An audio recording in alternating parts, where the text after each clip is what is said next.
Hello friends, welcome to our channel. আমাদের চ্যানেলে কিন্তু আমাদের সবাইকে স্বাগত। যারা এখন টেলিগ্রাম চ্যানেলে জয়েন করেনি, নিচের ডেসক্রিপশনে আমাদের কিন্তু টেলিগ্রাম লিঙ্ক আছে, অতি অবশ্যই জয়েন করে নাও।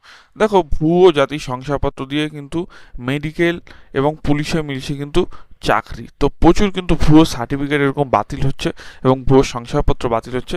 অনেকেই কিন্তু মানে টাকা দিয়ে বা যে করেই হোক না কেন ভুয়ো জাতি শংসাপত্র অর্থাৎ এসসি এসসি এসটি এসসি এবং ওবিসি অনেক ক্ষেত্রে কিন্তু বের করেছে। তা কিন্তু নিয়ে ভিডিও বহুদিন ধরে আমি করছি, তোমরা দেখতে পাচ্ছ। তার একটি পেপার কাটিং উঠে এসছে, তার সঙ্গেও কিন্তু নতুন নতুন অনেক কিন্তু এরকম বেরোচ্ছে আস্তে আস্তে। দেখুন, ভুয়ো জাতি শংসাপত্রের জালিয়াতি, মেডিকেল ও পুলিশের নিয়োগ দুর্নীতি, একটি তদন্তমূলক কিন্তু রিপোর্ট আপনাদের কাছে আমি কিন্তু আজকে রাখছি। দেখুন, প্রথমত, মেডিকেল কলেজে বেআইনি ভর্তি, যোগ্য ও মেধাবী প্রার্থীদের অধিকার কেড়ে নিয়ে কিন্তু সরকারি মেডিকেল কলেজে আসন দখল, ভুয়ো জাতি শংসাপত্র তৈরি, অর্থাৎ রাজ্যের বিভিন্ন প্রান্তে এসসি এসটি ওবিসি এবং ইডাব্লিউএস ক্যাটাগরিতে কিন্তু জাল শংসাপত্র তৈরির কিন্তু বিশাল চক্র।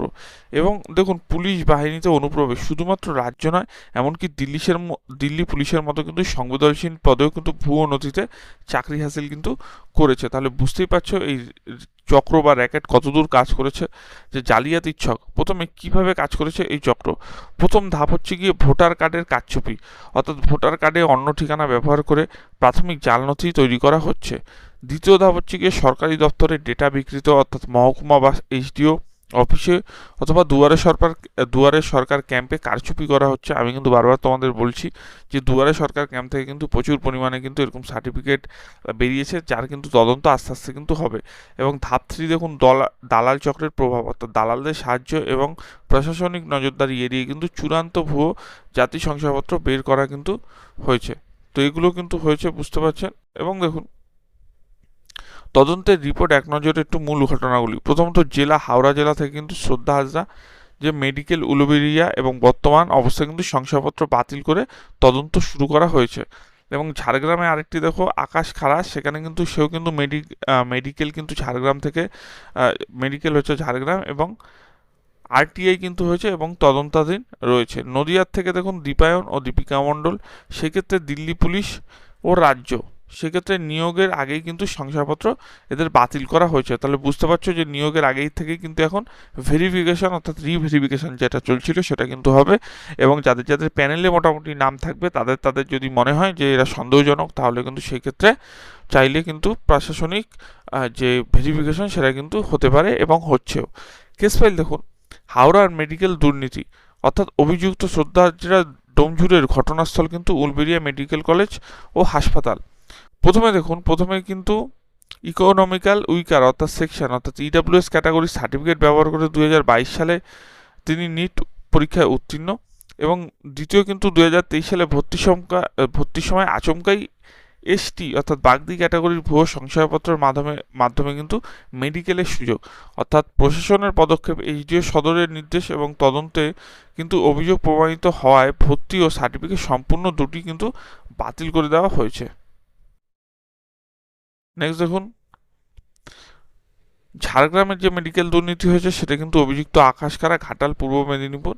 অর্থাৎ ঘটনা 2023 সালের শেষে কিন্তু ঝাড়গ্রাম মেডিকেল কলেজে ডাক্তারি পড়ার সুযোগ বা জালিয়াতি। দেখুন, আকাশ আদালতের জেনারেল ক্যাটাগরি হলেও সম্পূর্ণ অন্য এক ব্যক্তির এসসি সার্টিফিকেট ব্যবহার করে কিন্তু ভর্তি হয়েছে। এবং পদ্মাভাস দেখুন, তন্ময় দাস নামে আরেক ব্যক্তির আরটিআই ভয়ঙ্কর দুর্নীতি কিন্তু সামনে এসছে। অর্থাৎ ঘাটাল এইচডিওর নির্দেশে কিন্তু তদন্ত জারি এবং শংসাপত্র কিন্তু বাতিল করা হয়েছে।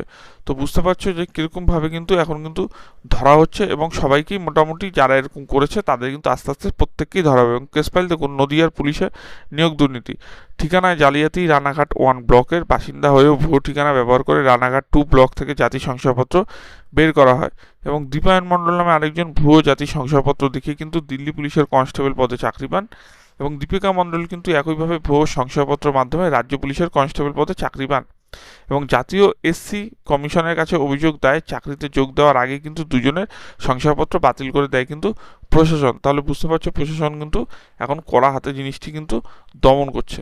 এবং দেখুন, প্রশাসনের কড়া পদক্ষেপ ও নজরদারি, অর্থাৎ দালাল চক্রে আঘাত, হাওড়া সিটি পুলিশের বিশেষ তদন্তকারী দল এসআইটি কিন্তু অভিযানে জাল শংসাপত্র তৈরির সঙ্গে যুক্ত একাধিক ব্যক্তি কিন্তু গ্রেপ্তার, এবং জিরো টলারেন্স নীতি অর্থাৎ মহকুমা শাসকদের করার নির্দেশ এসডিও অফিসে কিন্তু বা দুয়ারে সরকার ক্যাম্পে আবেদনের ক্ষেত্রে কারচুপি ধরা পড়লে তৎক্ষণাৎ কিন্তু শংসাপত্র বাতিল করার নির্দেশ, এবং নিয়োগে কড়াকড়ি, যে মেডিকেল কলেজ এবং পুলিশ সহ সমস্ত রকম সরকারি নিয়োগ প্রক্রিয়ায় নথিপত্র যাচাইকরণ অর্থাৎ ডকুমেন্ট ভেরিফিকেশনে কিন্তু অভূতপূর্ব করা নজরদারি হচ্ছে।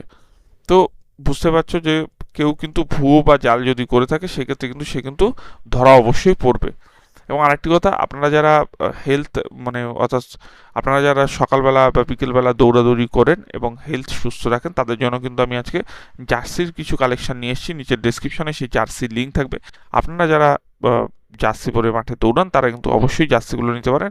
একদম কম দামে 500 টাকার মধ্যে কিন্তু দারুণ দারুণ জার্সি আমি দিয়ে দেবো, এবং ব্র্যান্ডেড সব কিছু পাবেন। এবং তাছাড়া জার্সি ছাড়াও যদি আপনারা অন্য কিছু নিতে হয় বা শপিংয়ের কোনো কিছু আইটেম নিতে হয় সেক্ষেত্রে কিন্তু এই লিঙ্ক থেকে করতে পারেন, একদম কম দামে পেয়ে যাবেন। কেমন লাগলো ভিডিওটি অবশ্যই জানাবেন, ভালো লাগলে কিন্তু চ্যানেলটি সাবস্ক্রাইব করবেন। ধন্যবাদ।